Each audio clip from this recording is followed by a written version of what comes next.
نحمده ونصلي على رسوله الكريم اما بعد فاعوذ بالله من الشيطان الرجيم بسم الله الرحمن الرحيم وعد الله الذين آمنوا منكم وعملوا الصالحات ليستخلفنهم في الأرض كما استخلف الذين من قبلهم ولا يمكنن لهم دينهم الذي ارتضى لهم ولا يبدلنهم من بعد خوفهم أمنا صدق الله العظيم بسم الله الرحمن الرحيم إن الله وملائكته يصلون على النبي يا أيها الذين آمنوا صلوا عليه وسلموا تسليما الصلاة والسلام عليك يا سيدي يا رسول الله الصلاة والسلام عليك يا سيدي يا حبيب الله الصلاة والسلام عليك يا سيدي يا رسول الله وعلى آلك وصحابك يا سيدي يا حبيب الله الصلاة والسلام عليك يا سيدي يا نبي الله وعلى آلك وصحابك يا سيدي يا نور اللہ۔ تمام تعریف و توصیف اللہ تبارک و تعالیٰ کے لیے ہے جو بڑا مہربان نہایت رحم کرنے والا اور اپنے بندوں کو زمانے میں عزت عطا کرنے والا اور اپنے بندوں کے لیے آسانیاں پیدا کرنے والا اور اپنے بندوں کو بادشاہی اور نعمتوں سے مالا مال کرنے والا بڑا مہربان رب ہے۔ رحمت کاملہ حضرت محمد مصطفیٰ صلی اللہ علیہ وآلہ وسلم پر جو وجہ کائنات شافی روز شمار جو بے بسوں کے بس جو بے کسوں کے کس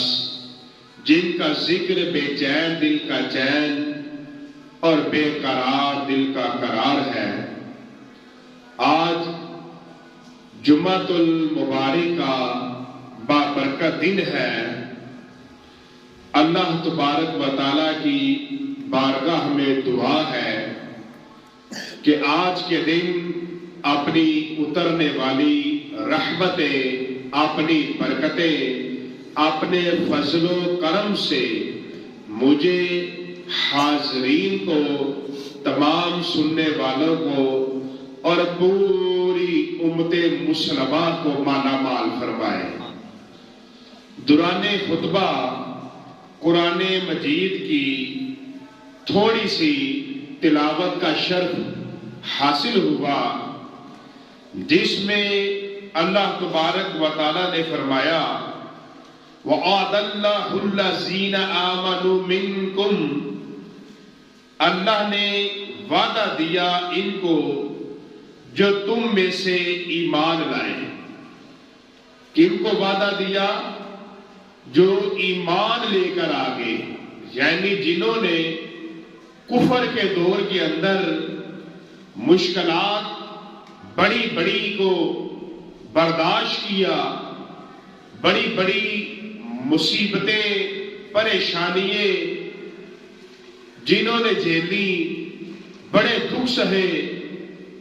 لیکن حق سے دور نہ ہوئے، اسلام کے اوپر قائم رہے، تو اللہ نے بھی فرمایا کہ اب اللہ نے بھی ان کو وعدہ دیا کہ جو ایمان لائے وَعَامِلُوا الصَّالِحَاتِ اور اچھے کام کیے، ایمان لائے اور ایمان لانے کے بعد حیا کا دامن تھام لیا، غیرت کا دامن تھام لیا، پرہیزگاری کو اپنا لیا اور تقوی کی زندگی اختیار کر لی، اچھے کام کیے، تو اللہ تبارک و تعالیٰ نے فرمایا لا یستخلفنہم فی الارض، کہ ضرور انہیں زمین میں خلافت دے گا، کہ جو ایمان لے آئے اور ایمان لانے کے بعد نیک کام کیے تو پھر اللہ نے فرمایا کہ اللہ تبارک و تعالیٰ ضرور انہیں زمین میں خلافت دے گا۔ خلافت سے مراد کیا ہے کہ اللہ تبارک و تعالیٰ انہیں بادشاہی عطا فرمائے گا، انہیں عزت عطا فرمائے گا، انہیں کامیابی عطا فرمائے گا۔ کَمَا اسْتَخْلَفَ الَّذِينَ مِن قَبْلِهِمْ، جیسے ان سے پہلوں کو دی، یعنی جیسے پہلے نیک اور اچھے لوگوں کو بادشاہی ملی، عزت ملی، تو فرمایا اب بھی جو بندے نیکی پر زندگی گزاریں گے اللہ تبارک و تعالیٰ ان لوگوں کے لیے بادشاہی کے دروازے کھول دے گا، ان لوگوں کے لیے عزت کے دروازے کھول دے گا۔ وَلَا يُمَكِّنَنَّ لَهُمْ دِينَهُمُ الَّذِي، اور ضرور ان کے لیے جما دے گا ان کا وہ دین جو ان کے لیے پسند فرمایا ہے۔ ارتضى لهم ولا يبدلنهم من بعد خوفهم امنا، اور ضرور ان کے اگلے خوف کو امن سے بدل دے گا۔ سبحان اللہ۔ اللہ تبارک و تعالیٰ نے یہاں پر ایسا پیارا بیان فرمایا کہ جو بندہ ایمان لایا اور ایمان لانے کے بعد اس نے نیک کام کیے، اس نے پرہیزگاری اپنائی، اس نے تقوی اپنایا، اس نے لوگوں کا بھلا سوچا، اس نے لوگوں کو دین کی دعوت دی، اس نے لوگوں کو برائی سے منع کیا، بھلائی کی طرف لگایا، اچھائی کی طرف لگایا، ایسا کام کیا کہ جس کی وجہ سے لوگ حق کی طرف چل پڑے، لوگ سیدھے راہ کی طرف چل پڑے، تو یہاں پر فرمایا کہ وہ لوگ جنہوں نے اللہ تبارک و تعالیٰ کے حکم کی فرما برداری کی، پھر اللہ تبارک و تعالیٰ انہیں خلافت عطا فرمائے گا، یعنی بادشاہی عطا فرمائے گا، اور پھر ان کے لیے وہ سب کچھ پسند فرمائے گا کہ جو اگلوں کے لیے بھی پسند کیا، اور فرمایا کہ آنے والے وقت کے اندر بھی ان لوگوں کو کوئی خوف نہ رہے گا، بلکہ وہ لوگ امن میں رہیں گے، وہ لوگ امن میں رہیں گے کہ ان کی پریشانیاں بھی سکون میں بدل جائے گی۔ اس آیہ مبارکہ کا شان نزول یہ ہے کہ ہمارے سرکار امت کے غمخوار صلی اللہ تعالی علیہ وآلہ وسلم اور آپ کے صحابہ مکہ مکرمہ میں رہتے تھے، تو ہر وقت کفار و مشرکین کی طرف سے اذیت اور تکلیف کا سامنا تھا۔ ہجرت مدینہ کے بعد مشرکین کے حملوں کا سلسلہ جاری رہا۔ ایک صحابی نے نبی علیہ الصلوۃ والسلام کی بارگاہ میں خدمت بابرکت میں عرض کیا کہ یا رسول اللہ صلی اللہ علیہ وسلم، کبھی ہم پر ایسا وقت آئے گا کہ ہم امن و اطمینان سے رہ سکیں گے؟ تو نبی علیہ الصلوۃ والسلام نے فرمایا بہت جلد ایسا وقت آنے والا ہے۔ تو اللہ تبارک و تعالیٰ نے اس آیہ کریمہ میں صحابہ سے وعدہ فرمایا کہ ان کو زمین میں حکومت عطا فرمائے گا، ان کے ہاتھوں سے دین اسلام کو پوری دنیا میں قائم فرمائے گا۔ کفار و مشرکین کا خوف اس وقت مسلمانوں کو مرعوب نہ کر سکے گا، اور مسلمان امن و اطمینان کے ساتھ رہیں گے۔ اللہ تعالیٰ کا یہ وعدہ چاروں خلفاء کے مبارک زمانے میں پورا ہوا۔ یہ آیت کریمہ حضرت ابو بکر صدیق رضی اللہ تعالیٰ عنہ اور دوسرے خلفاء راشدین رضی اللہ تعالیٰ عنہم اجمعین کی خلافت کے حق اور صحیح ہونے اور اللہ تعالیٰ کے نزدیک پسندیدہ ہونے کی دلیل ہے۔ آیت کریمہ ایک اور آیت کریمہ میں اللہ تبارک و تعالیٰ نے فرمایا یا ایھا الذین آمنوا من یرتد منکم عن دینہ فسوف یأتی اللہ بقوم یحبونہ ویحبونہ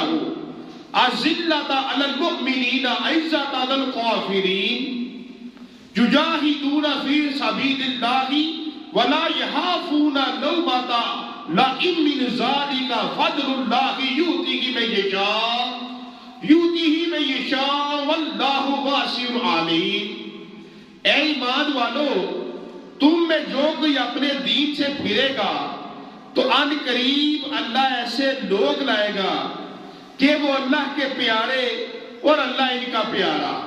وہ لوگ مسلمانوں پر نرم اور کافروں پر سخت اللہ کی راہ میں لڑیں گے اور کسی ملامت کرنے والی ملامت کا دیشہ نہ کریں گے۔ یہ اللہ تعالیٰ کا فضل ہے، جسے چاہے دے، اور اللہ وسعت والا علم والا ہے۔ اب یہاں پر یہ فرمایا کہ جس سے بھی اللہ تبارک و تعالیٰ دین کا کام لے اس کو شکر ادا کرنا چاہیے اور اس کو اپنے منصب کے ساتھ پوری وفاداری کرنی چاہیے،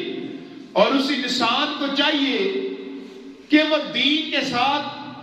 بہت زیادہ مخلص ہو کر چلے۔ وہ جتنا زیادہ مخلص ہوگا اللہ تبارک و تعالیٰ اس کو اتنی زیادہ عزت عطا فرمائے گا، اور جو مخلص نہیں ہوگا یہاں پر فرمایا کہ پھر وہ یاد رکھے کہ پھر اس کی جگہ اللہ اور کو لے آئے گا۔ ایسے لوگوں کو اللہ لے آئے گا کہ جو اللہ کو پیارے اور اللہ ان کو پیارا، اللہ ان کو لے آئے گا۔ اللہ جس سے چاہے دین سے کام لے لے۔ تو مفسرین کرام اس آیت مقدسہ کی تفسیر میں فرماتے ہیں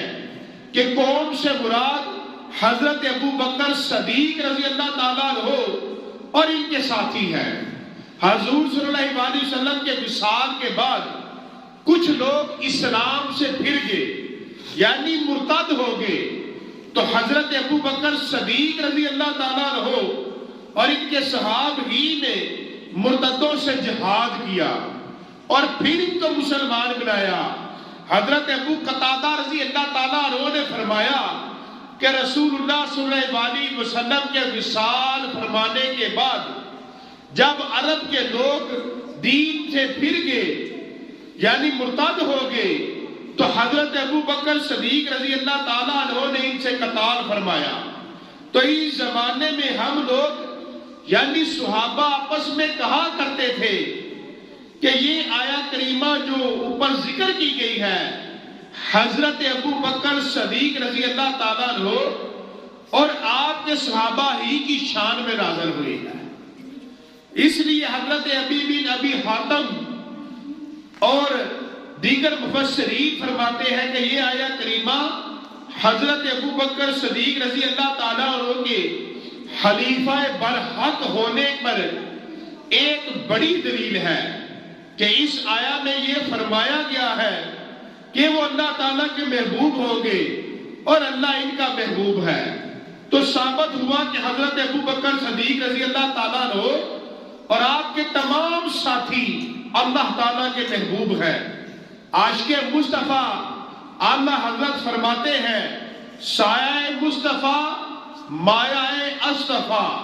عز و ناز خلافت پہ لاکھوں سلام۔ اور آقا کریم نبی رحمت صلی اللہ علیہ وسلم کی بارگاہ میں یہ بخاری شریف کی اور مسلم شریف کی حدیث مبارکہ ہے کہ آپ کی بارگاہ میں ایک عورت حاضر ہوئی اور اس نے آ کر سوال کیا۔ وہ کسی کام کے لیے حاضر ہوئی تو نبی کریم صلی اللہ علیہ وسلم نے اس عورت سے فرمایا کہ پھر کسی وقت آنا۔ اس عورت نے عرض کیا میں آؤں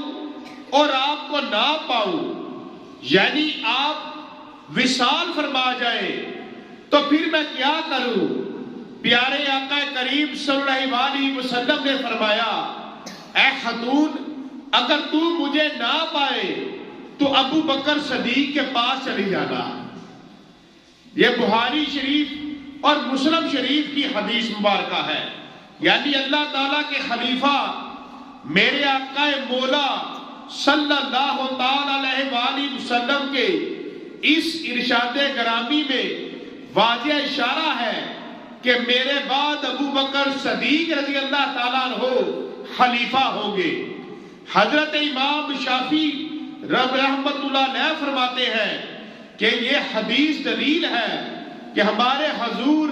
سراپا نور مصطفیٰ کریم صلی اللہ علیہ وسلم کے بعد حضرت ابو بکر صدیق رضی اللہ تعالیٰ عنہ کے خلیفہ برحق ہونے پر یہ بخاری شریف اور مسلم شریف کی حدیث مبارکہ ہے۔ آگے ایک اور حدیث مبارکہ میں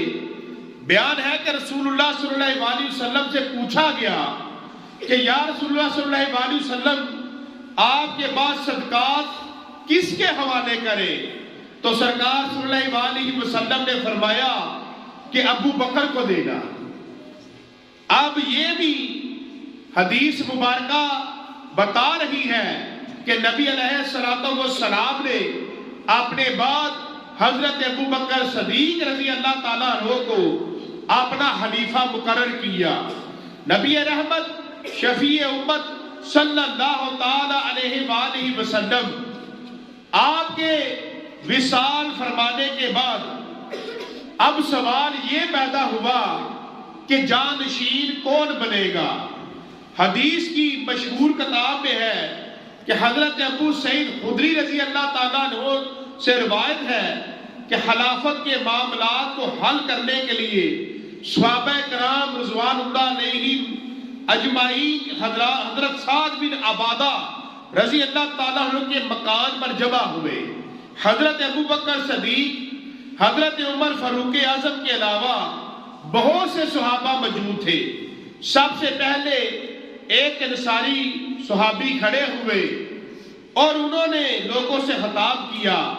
کہ اے مہاجرین، آپ لوگوں کو معلوم ہے کہ جب رسول اللہ صلی اللہ علیہ وسلم کسی شخص کو کہیں حاکم مقرر فرماتے تھے تو انصار میں سے بھی ایک شخص کو اس کے ساتھ دیا کرتے تھے۔ لہٰذا اسی طرح ہم چاہتے ہیں کہ خلافت کے معاملے میں بھی ایک شخص مہاجرین میں سے ہو اور ایک انصاری میں سے ہو۔ پھر ایک دوسرے انصاری صحابی کھڑے ہوئے اور انہوں نے بھی اسی قسم کی تقریر کی۔ ان حضرات کی تقریروں کے بعد حضرت زید بن ثابت رضی اللہ تعالیٰ عنہ کھڑے ہوئے۔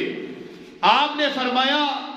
کہ آپ لوگوں کو معلوم نہیں کہ رسول اللہ صلی اللہ علیہ وسلم مہاجرین میں سے تھے، لہٰذا حضور صلی اللہ علیہ وسلم کا خلیفہ اور جانشین بھی مہاجرین میں سے ہوگا۔ جس طرح ہم لوگ پہلے آقا صلی اللہ علیہ وسلم کے معاون اور مددگار رہے، اب اسی طرح خلیفہ رسول کے مددگار رہیں گے۔ یہ فرمانے کے بعد حضرت زید بن ثابت نے حضرت ابو بکر صدیق رضی اللہ تعالیٰ عنہ کا ہاتھ پکڑا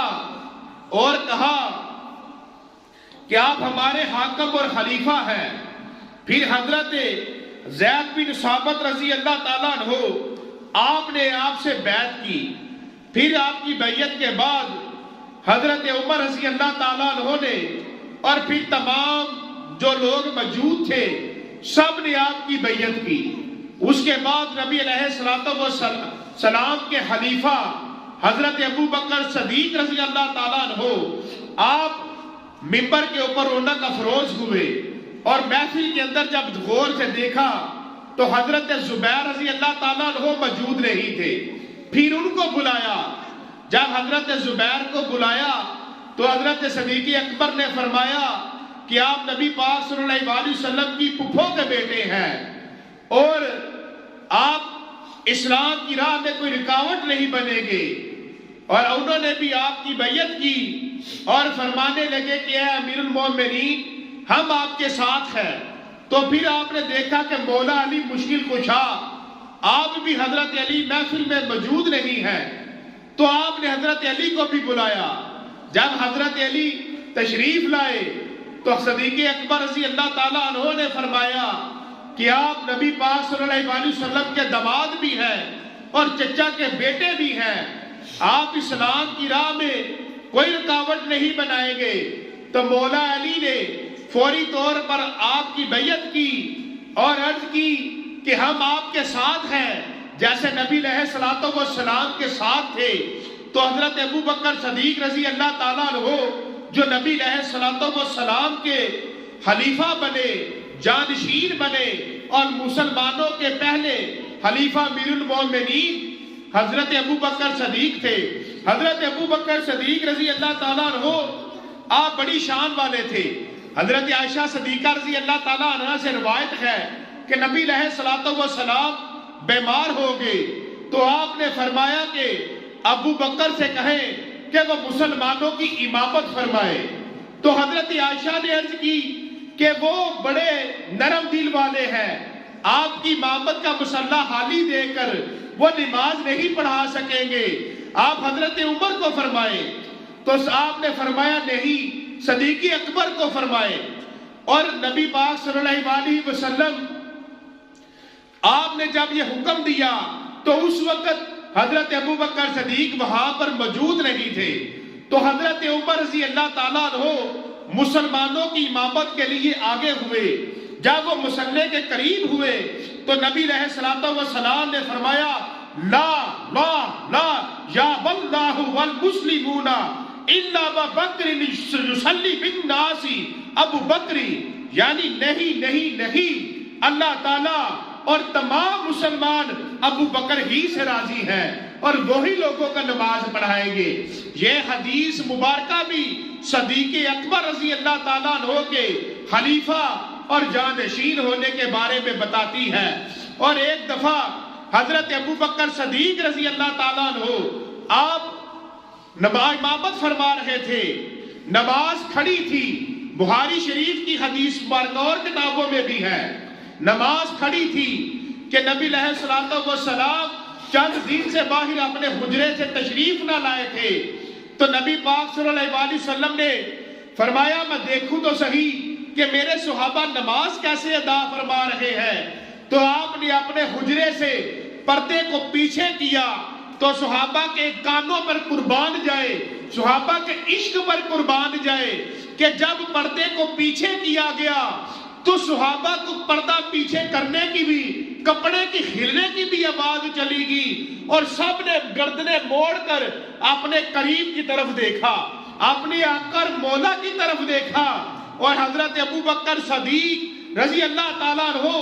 جو آگے امامت فرما رہے تھے تو صحابہ بھی دیکھنے لگے۔ تو صدیق اکبر نے بھی اپنی گردن کو موڑ کے دیکھا۔ تو قربان جائے جب سب نے سرکار کو دیکھا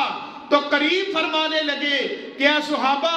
سیدھے منہ کرو اور اپنی نماز کو مکمل کرو۔ قربان جائے دوران نماز بھی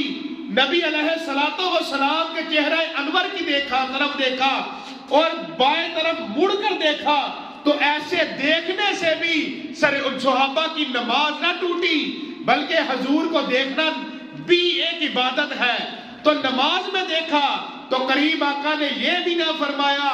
کہ تمہاری نماز ٹوٹ گئی اب نئے سیدھے سے پڑھو، بلکہ حدیث کا لفظ آئے کہ اپنے منہ سیدھے کرو اور نماز مکمل کرو۔ اور نبی علیہ الصلوۃ والسلام کی ظاہری حیات مبارکہ میں آپ نے اپنے مصلی کے اوپر صدیق اکبر کو کھڑا کر کے بتایا کہ جس طرح معراج میں نبی پاک صلی اللہ علیہ وسلم نے تمام نبیوں کی امامت فرما کر بتا دیا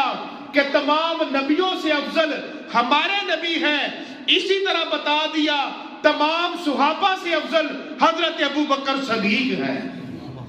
اور صحابہ کا عشق ایسا تھا کہ نبی علیہ الصلوۃ والسلام کے مول مبارک، بال مبارک اگر کسی صحابی کو مل جاتے بلکہ ایک بخاری شریف کی حدیث مبارکہ ہے کہ نبی پاک صلی اللہ علیہ وسلم حجام سے اپنے بال کٹوا رہے تھے، اپنے بال مبارک کٹوا رہے تھے، تو صحابہ ارد گرد ایسے کھڑے تھے ایک مجمع بنا کر ان موئے مبارک کو حاصل کرنے کے لیے، اور نبی علیہ الصلوۃ والسلام نے اس کے بعد اپنے بال مبارک خود صحابہ میں تقسیم فرمائے، خود تقسیم فرمائے۔ حضرت ام سلمہ ام المؤمنین رضی اللہ تعالیٰ عنہا، آپ کے پاس نبی پاک صلی اللہ علیہ وسلم کا ایک موئے مبارک تھا، اور آپ کے ادھر جس کے گھر میں اگر کوئی بیماری آ جاتی، کوئی بیمار ہو جاتا، تو وہ پانی کا پیالہ لے کر حضرت ام سلمہ کے پاس آ جاتا، اور جب آتا تو آپ نے اس موئے مبارک کو چاندی کی نلی میں رکھا ہوا تھا، آپ وہ موئے مبارک نکالتی اور اس پانی میں ڈبوتی اور اس پانی میں ہلاتی، اور وہ پانی جس بیمار کو پلایا جاتا اللہ اس کو شفا عطا فرما دیتا۔ نبی علیہ الصلوۃ والسلام کے بال مبارک بعض روایتوں میں آتا ہے شانے مبارک تک تھے،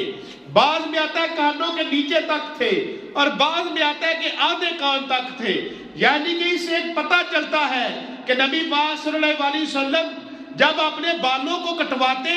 تو وہ آدھے کانوں تک کر لیتے، پھر اس کے بعد بال بڑھ کر کبھی کانوں کی لو تک اور کبھی شانہ مبارک تک چلے جاتے تھے، کہ یعنی اس سے ہمیں یہ بھی پتہ چلتا ہے کہ نبی پاک صلی اللہ علیہ وسلم کی سنت مبارکہ دو ہے،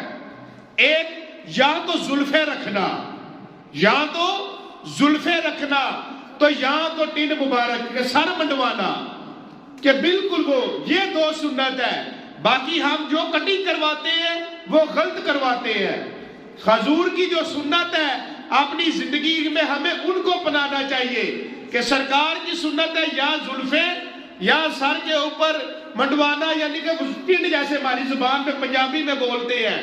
وہ کروانا، یہ سرکار کی سنت ہے، کہ ہمیں بھی چاہیے کہ ہر مسلمان سے زلفیں رکھے حضور کی سنت کر کے۔ اور صحابہ کو ایسا عشق تھا